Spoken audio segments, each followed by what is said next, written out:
Good evening, ladies and gentlemen, and welcome to another edition of the Cerebral Smack Talk live on YouTube and StreamYard.com. It is good old MF Michael Fletcher alongside Anthony Florio, Michael Bullock, and the returning Dee Woodson. Guys, we're just going to dive right on in. We had ourselves a Smackdown Live as always. Started off with a couple of clips by Bray Wyatt, the Firefly Funhouse. Then we got into the first fight of the night, which was Matt Riddle versus Sheamus. Matt Riddle won the match at 11 minutes and 51 seconds via disqualification because of the fact that Chad Gable interfered. So, I mean, it was a good match, good opening battle. I could say about 2 3/4 to 3 stars, but I'm also punishing it because it could have been 3 1/4, 3.5, but I'm punishing it because of the DQ finish. It looks like Riddle might be in a storyline possibly with Chad Gable. Now that might be a very interesting matchup. Those are two very versatile styles.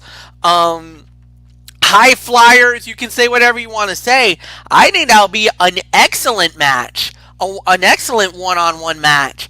But I really wasn't too keen on the fight. I liked it, but I wasn't loving it. But at the end of the day, the outcome was never in doubt. So, I mean, good win for Matt Riddle. Chad Gable definitely is playing off his heel persona, and I'm loving it. I think he can do wonders as a heel. Um, Nothing more to add. So, Anthony Florio, I give it to you, my friend. Well, I'll tell you, MF. Solid 3-star match for me. This match was all about physicality. Sheamus is a powerhouse with more speed than most, and Matt Riddle is a well-rounded athlete who is capable of working against any kind of opponent. So they meshed well from the opening bell. Sheamus is an underrated worker. He showed off his technical skills in this one by employing a variety of different types of offense as opposed to his usual onslaught of power moves and strikes. The DQ finish is never how anyone wants a match to end, but from a storytelling standpoint, it worked. It kept Sheamus and Riddle looking strong, but unfortunately, it came at the expense of Chad Gable. WWE is clearly building toward Corbin versus Riddle, but it would be great to see the Bro and Sheamus get back in the ring at some point because they had good chemistry in this bout. They really did. So I'm actually going to give it the solid 3 stars for the effort, even with the finish. So, but yeah, I mean, it was on its way to being about 3 1/4, 3.5. I agree with MF's sentiment. So, but other than that, very good match, solid 3 stars. I could probably go as far as to say this was the fight of the night, if I'm going to be honest with you. So, really nothing more to say. Phenom, Michael Bullock, come on in. Let's get your thoughts. Yeah, I'm gonna go 2.5 to 3. I mean, yeah, I am gonna penalize it a little bit for the DQ finish, but yeah, I mean, it was a good match all the way. It's just the ending really kind of rubbed me the wrong way. I mean, I get where WWE is trying to do with all this. I mean, yeah, when it comes to Chad Gable, I mean, yeah, making him a heel maybe could do wonders for him because I'll be quite honest, guys, he hasn't gotten over as a baby face to me, whether it was as a tag team with Jason Jordan or Shelton Benjamin, or in the case of Bobby Roode, even though he did have some brief turns as heels, whether it was with Shelton or Bobby Roode, but him as a heel when it comes to the solo side, maybe it could do wonders. So we'll wait and see how it goes. So 2.5 to 3. So Dee Woodson, I gotta say on behalf of the Wrestling Forum, good to see you back, and we definitely missed you. Yeah, I missed it, but we did get moved. We did get settled, and hopefully, in a couple of weeks, I'll find out whether or not the other thing was resolved.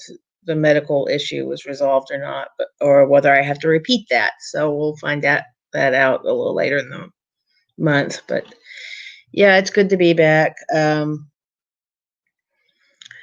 I'll agree. I'll say 3 stars. It seemed like this match was a lot of one-upmanship for each, for them going back and forth. Riddle trying to one-up Sheamus, who tried to one-up Riddle, who tried to one-up Sheamus, back and forth like that. Other than that, I mean, it was really a good match. Of course, the ending very annoying. Nobody likes these DQ run-in finishes, and it I'm not real crazy about the fact that they're using Gable, kind of as a Corbin's flunky for this week, but it is what it is. So yeah, I have nothing more to add. It's yours, Fletch. All right. So then with that, then we had a promo segment. Miz and Morrison. They were basically recapping what happened for what happened last week with Sonya and Mandy Rose, and then let's just say we had some interruptions. Well, apparently the problem with the audio. Remember those ninjas, those goons that kind of stirred the pot on Wednesday night that actually destroyed one of the sound things for well, it was actually on Raw on Monday night when they started causing a little ruckus outside of the performance center. I think destroyed one of those what was it, like a speaker or something like that. Retribution, they're back.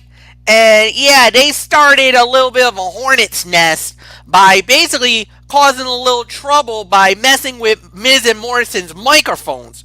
Alright, fine, whatever. Then we had a whole bunch of brouhaha. Sonya Deville and Mandy, there was a little bit of some intensity going on there. Pretty solid, nothing amazing. Lince Dorado versus Cesaro, and it was the great Cesaro getting the win at 4 minutes and 27 seconds. Anthony, nice, like you will always say, nice little sprint, but a big win for Cesaro just to get back on track because ever since winning the tag team titles, he hasn't had an opportunity to do something in singles. But credit to Lince Dorado for hanging in there with Cesaro.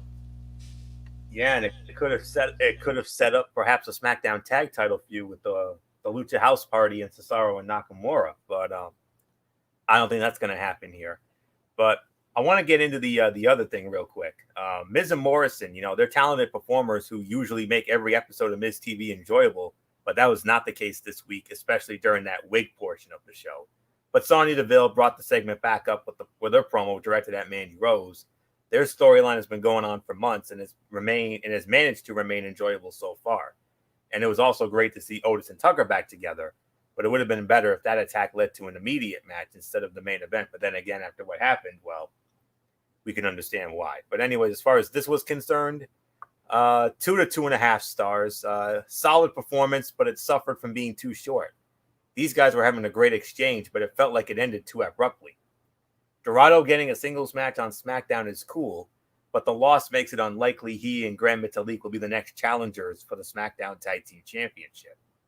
This win gives Cesaro and Nakamura a little momentum, but in the end, they already are champions.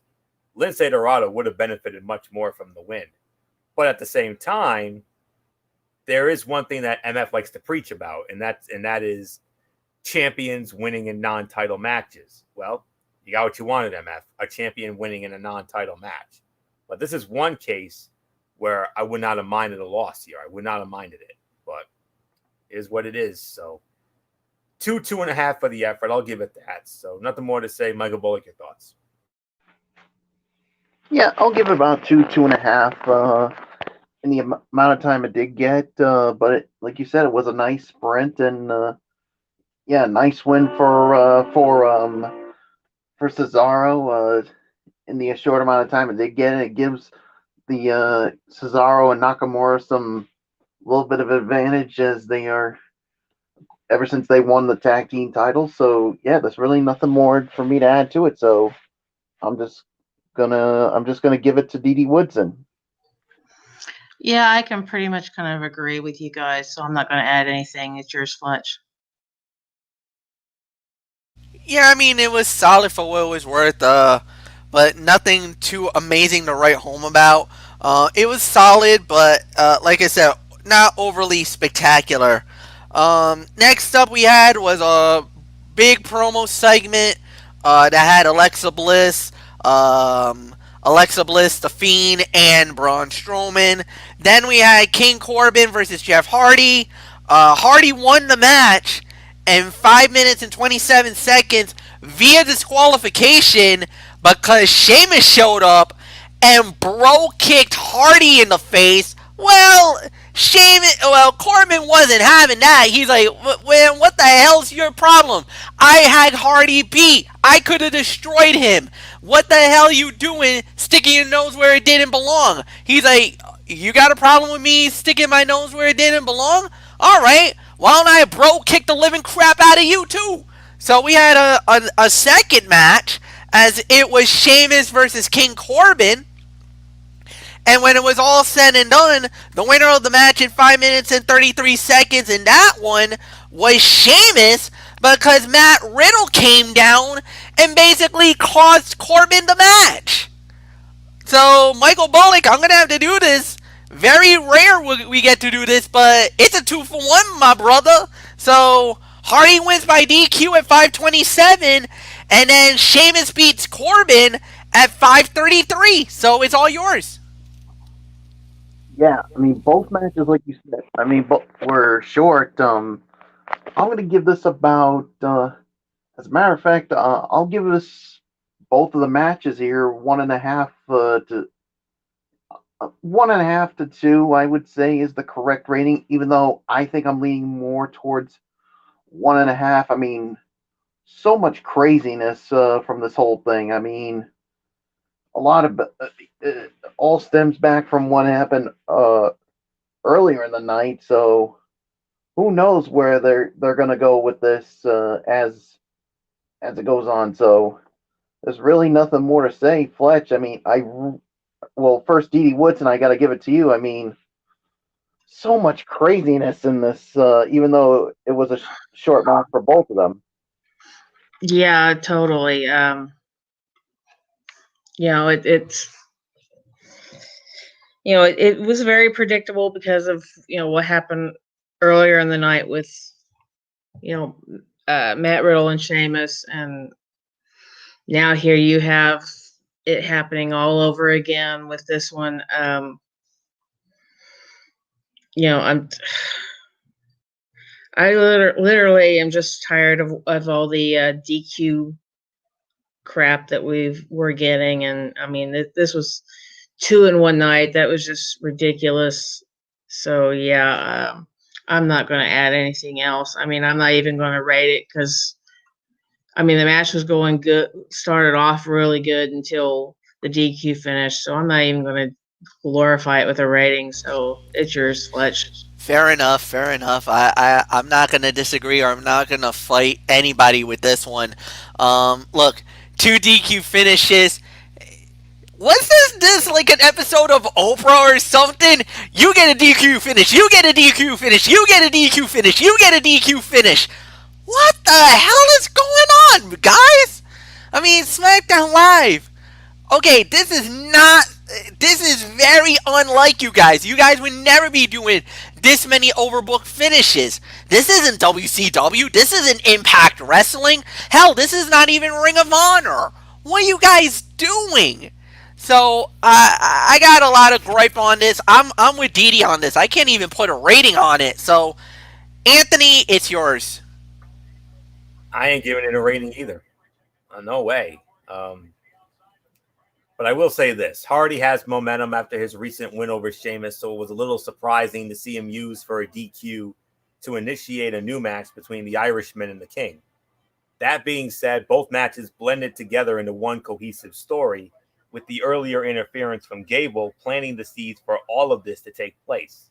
Hardy and Corbin had a decent exchange, but the fight between Sheamus and Corbin was a little more entertaining due to the level of anger felt by both men. So this is going to be a no rating. MF, let's move on.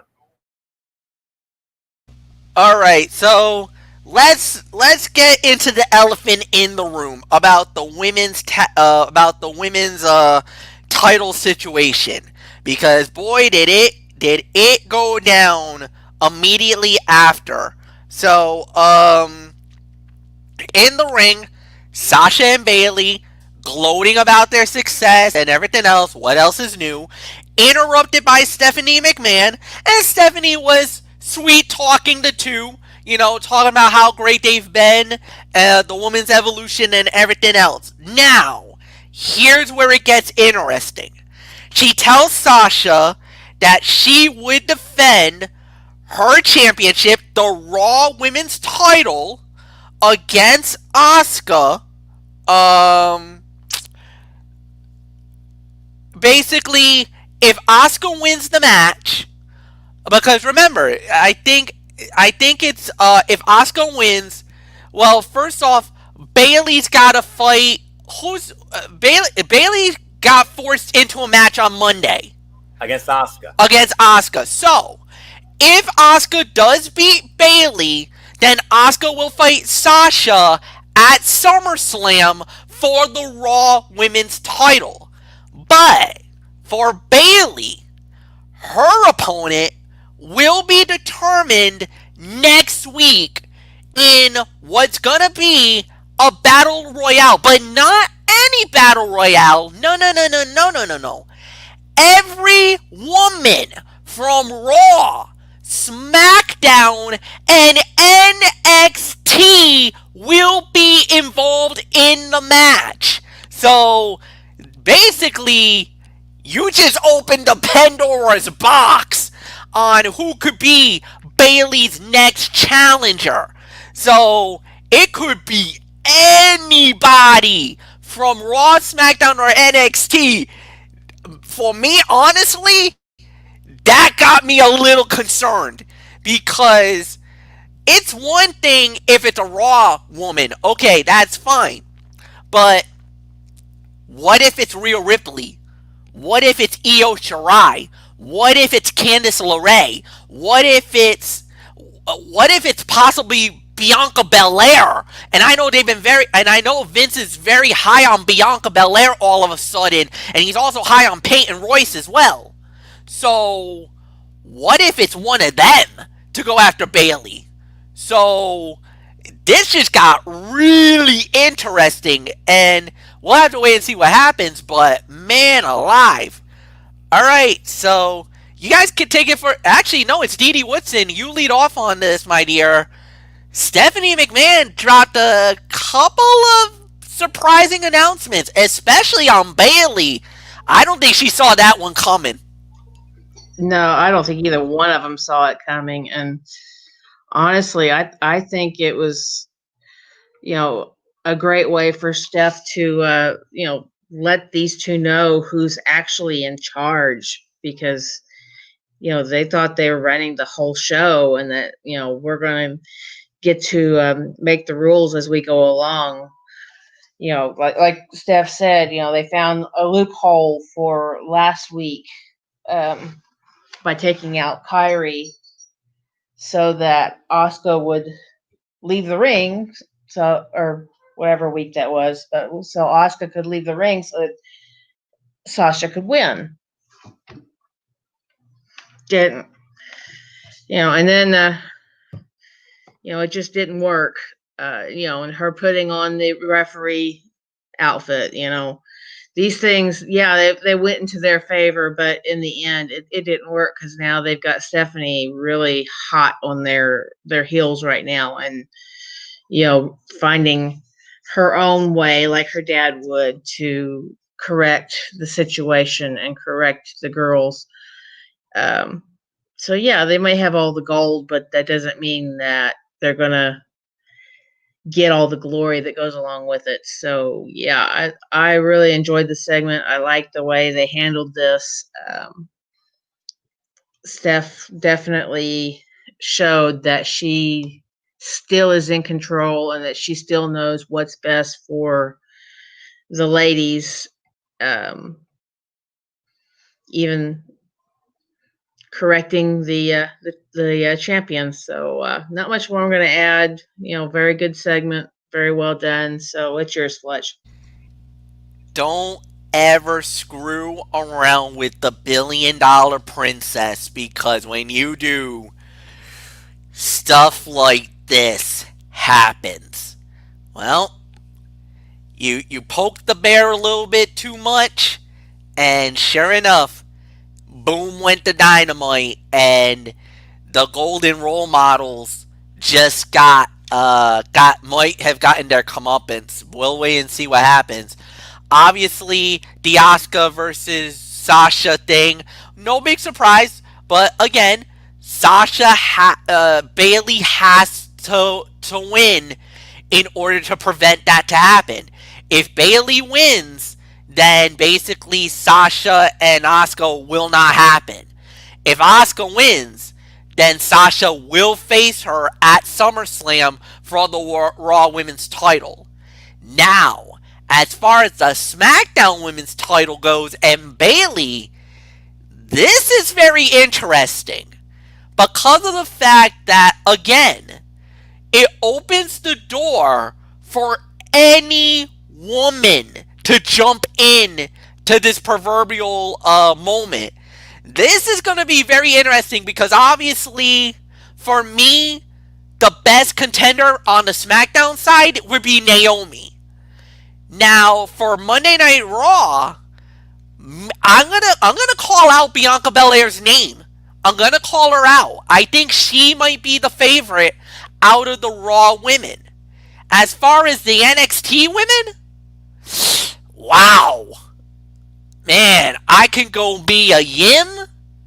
I can go. I don't think Shotzi has a shot yet. I think she's too soon. Maybe Rhea Ripley. She might be the one. Now that would be interesting because remember, Rhea had a shot, had the NXT Women's title, had a shot at Charlotte Flair at Mania and lost. And we all were yelling, crying bloody murder over that loss. Could WWE throw the olive branch, give Rhea the shot? What if Rhea Ripley wins the SmackDown Women's title? Now, I know Florio was pissed that or a SmackDown person took a Raw title. What do you think I'm going to do if Rhea Ripley of NXT commandeers and snatches the SmackDown Women's title on me? Ooh, I'm going to be hot. I don't mind it. Not me. I don't mind it. Rhea is a deserving champion. But honestly and truthfully, a SmackDown champion should stay on SmackDown. Unless they're gonna bring Rhea over to SmackDown, then I don't mind. Then Rhea, welcome to the Blue Brand, and I'll extend my arms wholeheartedly. But we got a lot to talk about, so there's a lot to come up. Nothing more to say. Anthony Florio, this was a very interesting segment to say the very least.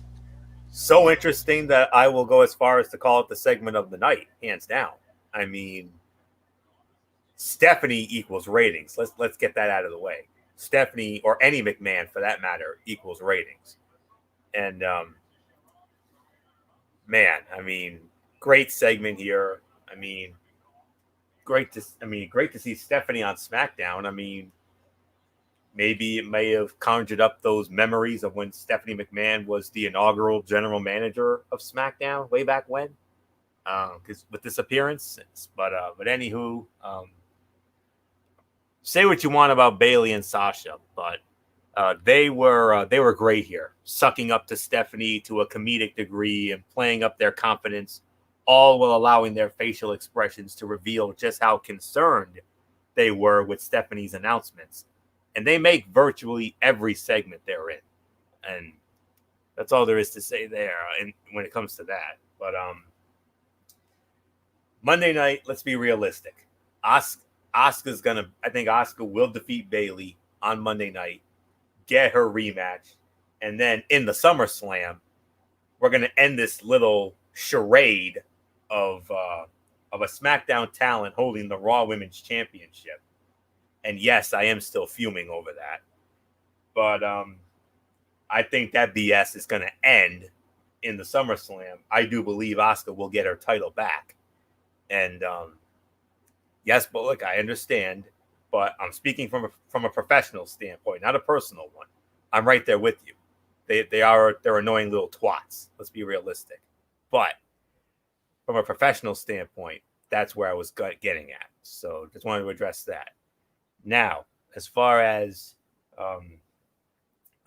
what's going to happen on the SmackDown side of things, you know, as the old saying goes, eye for an eye. I personally would love to see a Raw talent win that Battle Royal and have that Raw talent steal the SmackDown Women's Championship. Eye for an eye, MF. I mean, I would love that more than anything in this world. But then again, I mean, your little scenario may be true. Maybe an NXT talent might win that Battle Royal. Make Michael Bullock a very happy man. So that's really all I can say on that. I mean, there's a lot that, I mean, as I always like to say, this is a whole lot to make sense of. And, you know, we're going to have a week to think about it. But, you know, we'll have to wait and see. But that's definitely one match I cannot wait to get into next week on this program. So that's really all there is to say on that. So I'm going to private message you guys something. So that's all I can say on that. So segment of the night, no doubt about it. So MF, let's move on. Hey, what about me? You got to give it to Michael Bullock. So Bullock, it's all yours, man. I got excited about a certain thing going on in our sports world right now. Oh, that's okay. Yeah, definitely a lot going on when it comes to the sports world. But getting back to this, yeah, this was without a doubt the segment of the night. I mean, yeah, I mean Sasha and Bailey were basically trying to play up to Stephanie McMahon and all that. But did you guys really think that Stephanie McMahon was going to buy into the BS of Sasha and Bailey? Did you guys really think so?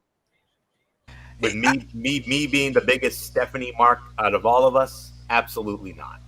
Stephanie has a way of, she's cunning enough where she'll let you get a little bit of the rope, but she wasn't going to give her the whole leash. I mean, she basically, you come on, it's the $1 billion princess. She knows how manipulation plays. Hell, she does it all the time. You can't goose the, Yeah, you can't outclass the master. Come on. yeah. If they think for 1 minute that Sasha and Bailey were gonna out manipulate Stephanie McMahon, they're more stupid than they already are. And Stephanie wasn't buying it for 1 second. I mean, come on, guys. What is her last name? Come on. What's the last name for her? McMahon. Yeah, exactly, Fletch. Exactly. I mean, the McMahons are smart. They know a manipulation when they see one. And Stephanie McMahon, she noticed it right away, and she thought. Did Sasha and Bailey really think that by exploiting that loophole that it was going to get over with her? I don't think so. And what I tell you guys, Sasha and Bailey someday they're going to get their comeuppance, and it looks like it's about to come back and bite them in the ass. And they're going to get exactly what they deserve for all the manipulations, for all the cheating that they have done. And it's all going to come crumbling down. Now, we know Asuka and Sasha Banks is going to happen at SummerSlam, but me personally, I mean, it would be sweet now. I mean, to see Bailey lose the title at SummerSlam, but it would be even sweeter if it's an NXT woman, and Fletch, you basically said it. I think the best one to win that battle royal and challenger, Rhea Ripley. And you guys, can you? I mean, look at how I felt when she lost the NXT Women's title at WrestleMania to Charlotte Flair, and how fumed I was. Guys, if she takes that SmackDown Women's title from Bayley at SummerSlam, if she does win that Battle Royal and challenges her and ends up winning it, all I can say is to the three of you, you're gonna have my smile surgically removed from my face, because I'm gonna be grinning so much than seeing Rhea Ripley take that title from the quote unquote role model Bayley. And I am gonna be laughing up a storm when that happens, if it happens, I should say. So a lot to digest into it. So it's going to be interesting to see. It's going to make it for a very interesting week coming up next week with Raw and SmackDown. So can't wait to see what happens. So there's really nothing more to say. So Fletch, let's move on. Yep, and we do indeed move on to the main event of the evening, which was a tag team fight, as it was Tucker and Otis, Heavy Machinery, going up against The Miz and Morrison. The fight got thrown out at 9 minutes because all hell broke loose. Mandy and Sonya Deville, they decided to basically throw down, so they were going at it. And then, immediately after that, well, Retribution showed up and basically destroyed the PC. The Performance Center got destroyed. The ring, the little outside area where all the WWE, well, where all the, I guess the plants, as I'll call them, they all got their asses kicked. Up and down the whole arena. They were tearing the whole thing apart. The ring got destroyed. They chased cameramen out of there. Whoever these hooligans are, they're stirring some trouble in WWE, and boy, they really did it this time. I mean, man, what a way to close it. So, now the rumors are, who the hell are these people? And what is their reason for doing this? Now, I got some theories on who some of them might be, but I can't say one way or another if they truly are or not. Anthony Florio, unfortunately, it's an NA, but Retribution is causing a lot of headaches in WWE right now.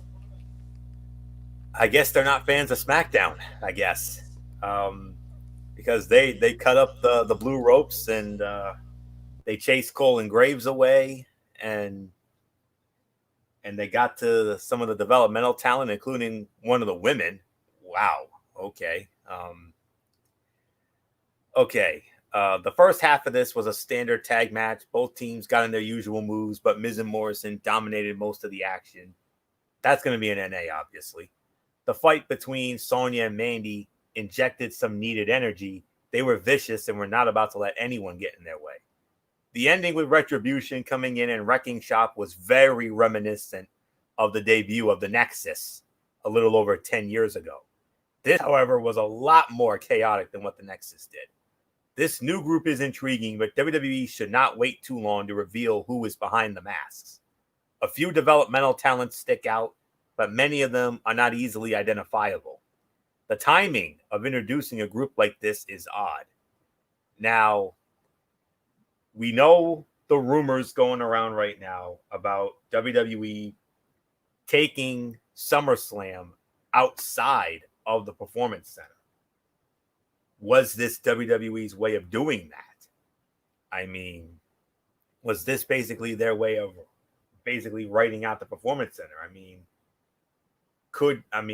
it's very unlikely, but then again, maybe come Monday Night on Raw, maybe we will probably still be in the PC, but maybe they'll have like extra security to like heavy security maybe even police presence to counteract Retribution from striking Raw. I don't know what's gonna happen, but Could it be possible they might do it maybe at Full Sail University?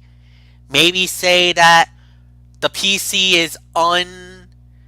is maybe unable to do the show, so maybe they might force Raw to go into Full Sail, very likely. go into the house of NXT.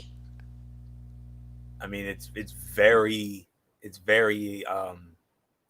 possible. No question about it. And you know, we it's definitely, like I said, it's definitely a lot to make sense of. No question about it. And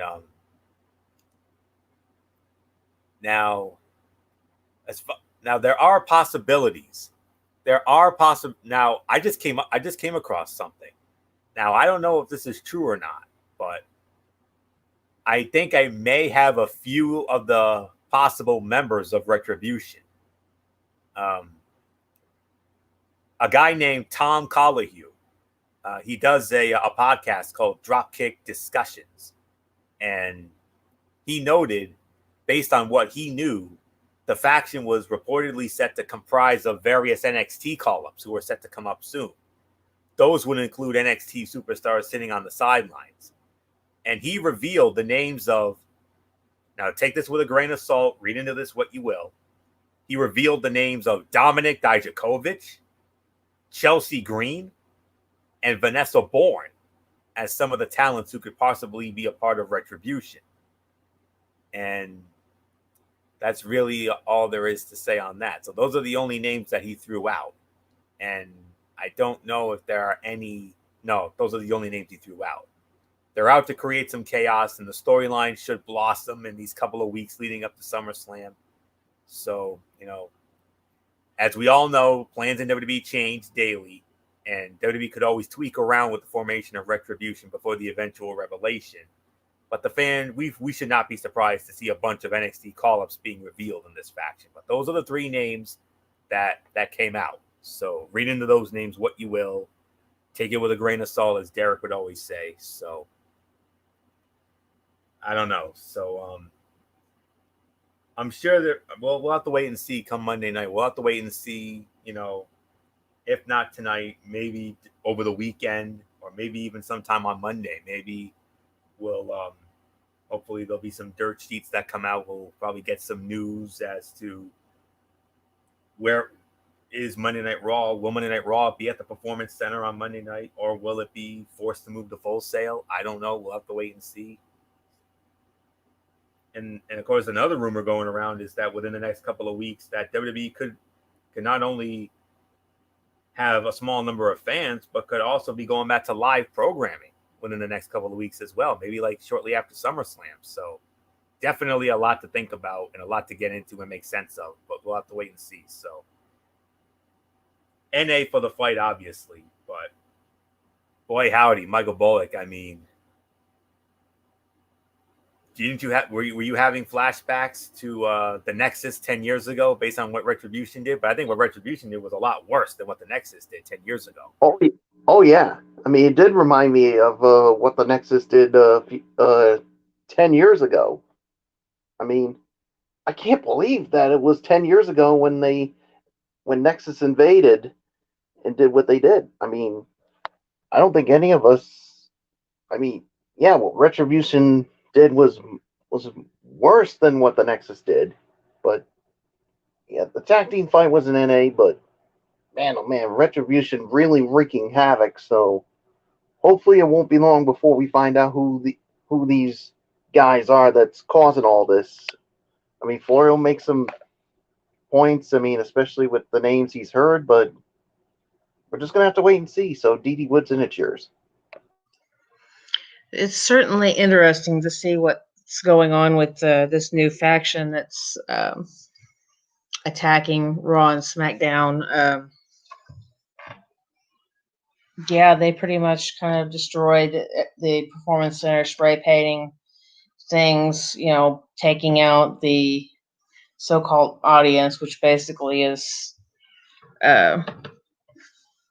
people from the Performance Center, running out the cameraman, running out Graves, who nearly got hit. I mean, whatever they were I can't remember what they were swinging, but whatever they were swinging, he nearly hit It, Graves. I think they were swinging baseball bats. I know Yeah. one person had a chainsaw, which basically Yeah. basically cut the ropes. Like the ropes basically came down with the Yeah. chainsaw. Oh yeah, that chainsaw, that was something else. Uh, I mean, they just destroyed the whole thing, and then basically said they're taking over, and you know the voices sound familiar, but I'm not going to put any guesses to who they could be. All I know is from looking at the how the bodies are made, you could tell some are men, some are women. They definitely wanted to make a bigger statement tonight than what they did on Raw, so they definitely did it in a big way tonight. So yeah, I don't have much to say about the main event. I think you guys covered that pretty well. But as far as Retribution and them coming out, I mean that's big, and I'm interested to see where this is going to lead, and what's going to become of this group taking things over the way they are. So not much more I'm going to add. It's yours, Fletch. Yeah, well, the main event's in NA, no doubt about it. I think we all can agree with that. Retribution, though, has really caused a lot of havoc. Now, I heard the rumors about Donovan Dijakovic. That I can confirm. I truly believe he truly will be one of the guys. Now, another name I was hearing thrown around was Tommaso Ciampa. Now, Ciampa hasn't been used on NXT lately. The last time we saw him was his match against Karrion Kross. So maybe Ciampa, but I don't know. I mean, that would be very interesting if it was him. Um, now I heard Chelsea Green's name. I've heard Victoria Bourne's name being thrown around. One other name I'm being thrown or heard is Tessa Blanchard.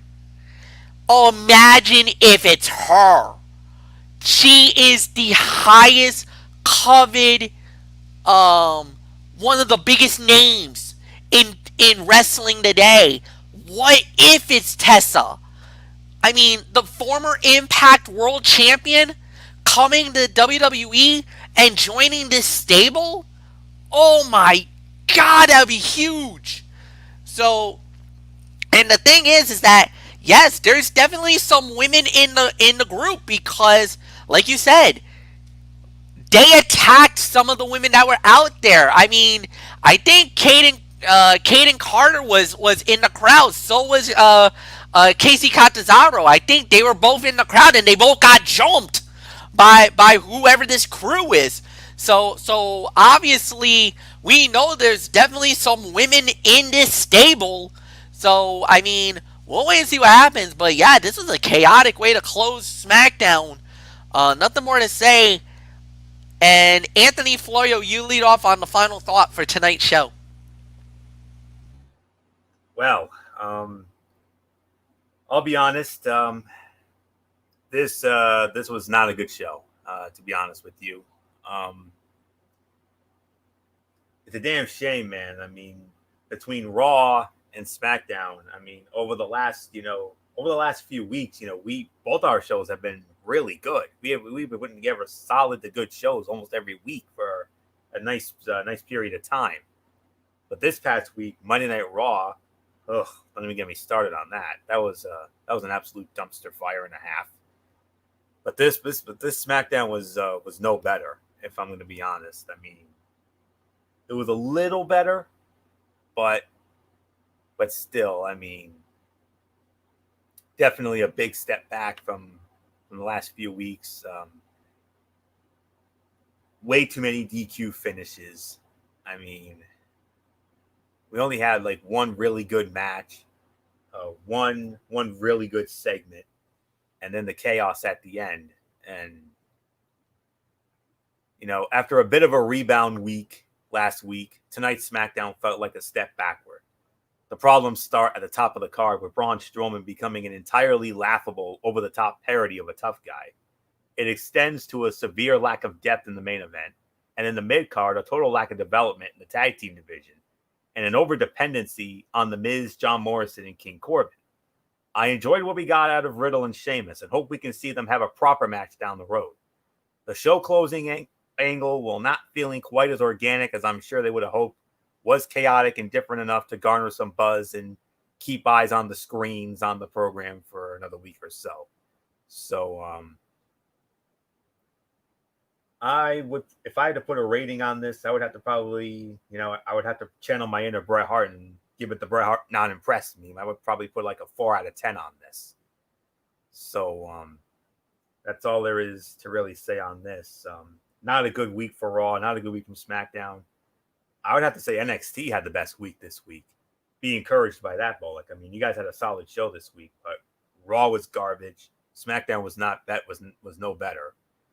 But I'm hopeful that we'll rebound. I mean, Raw's got a big double main event coming up with Randy Orton against Kevin Owens and the big Asuka and Bayley matchup there for Asuka to get her rematch for the Raw Women's title in the SummerSlam against Sasha. So that's really all we can say on that. And then of course the Raw Underground stuff. I mean, we'll see what happens with that. So, yep. So nothing really more to say.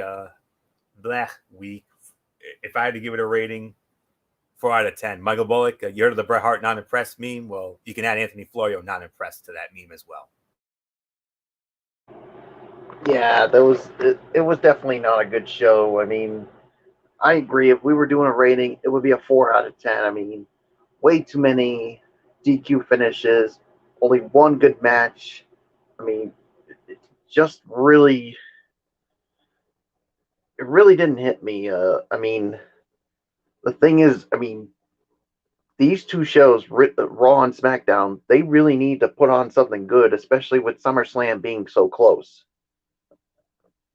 Because if you give us garbage shows like this, nobody's going to be interested in watching SummerSlam. I don't think anybody would. So to Raw and SmackDown, you guys need to wake up and give us some shows that we're going to be talking about. I mean, NXT definitely won the week, but Raw and SmackDown, you really need to up your game with SummerSlam being close. Nothing more to say. Dee Woods, and it's yours. Yeah, this was lackluster. Very lackluster. Yeah, the show was not that great. If I had to give it a rating, I'd have to go with probably 3 stars to 3.5. I mean, it was just bad. A lot of it has to go with the fact that you had so many interruptions, so many DQs, so many matches that just didn't end. So I mean, it was just really bad. I mean, and then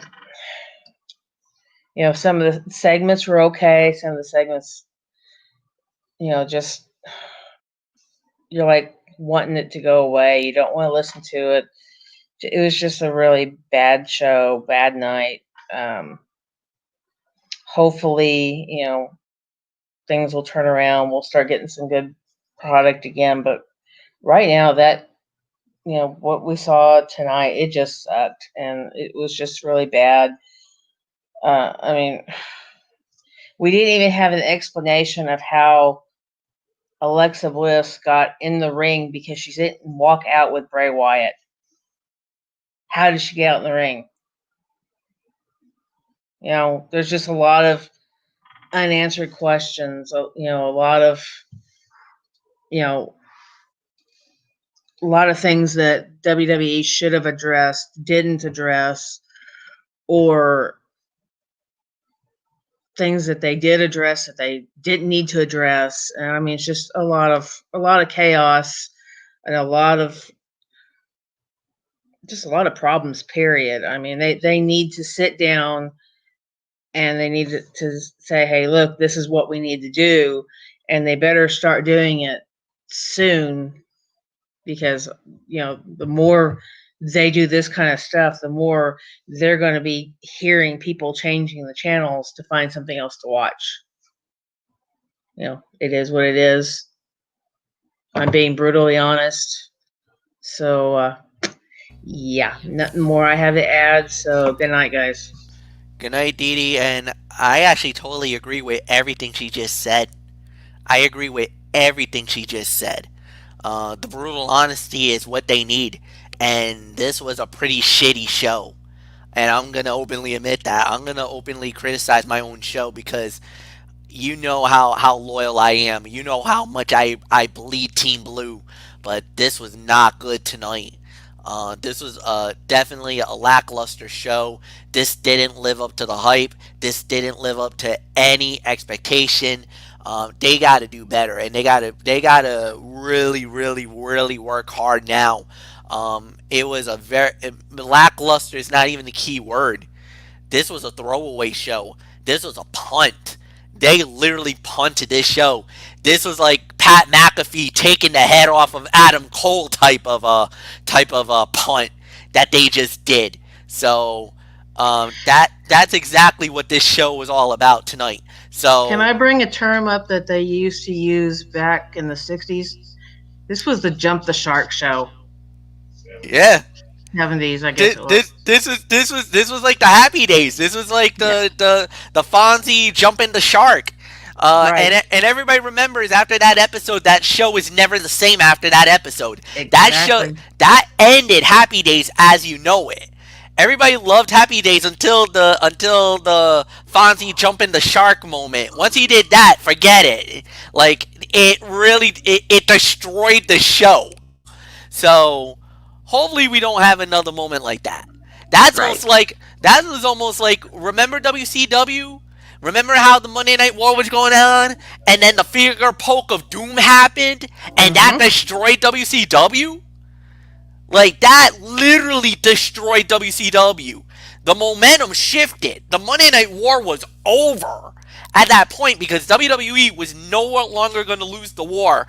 When the finger poke of doom happened, that ended the war. The war shifted to Raw and it was over at that point.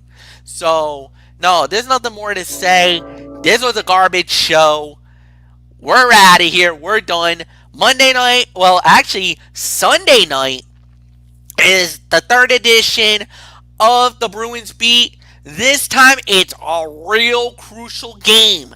The Boston Bruins versus the Washington Capitals. The winner will get the number 3 seed in the East. The loser gets the number 4 seed in the East. And that will happen on Sunday. Time to be determined. We don't know what time the game's going to be just yet because there is some other games going on at this hour. So, we will get that. Monday night, another edition of Ridiculously Raw, hosted by Anthony Florio. Florio will have Raw. He'll have 205 Live. He'll have Impact Wrestling. Wednesday night, we will have another edition of Wednesday Night Mayhem. Thursday, 1 week from tonight, we will be covering, possibly, we will do another edition of Strictly Sports because we will get into the Stanley Cup playoffs. By that time, we will have all the 16 teams set. We will preview the Stanley Cup playoff at that moment. Then we'll be back here on Thursday. Friday, 1 week from tonight, another edition of Cerebral Smack Talk. So we're gonna have a busy week, folks. So sit back, relax. And actually, not only do we got the Stanley Cup, but I believe that will be right around the time of the NBA playoffs too. Is that right, Anthony? The Yeah. 15th, the NBA playoff. Oh man, we're gonna have a big show then. So we might actually have to start that at like 10 o'clock or something. So we'll get into that. So with that said, thank you Anthony Flair, thank you Michael Bullock, thank you Dee Dee Woodson, thank you guys as always. Like the video, leave a comment at the bottom, share with all your friends on all the social media platforms. And until then, have a good night everybody, and so long.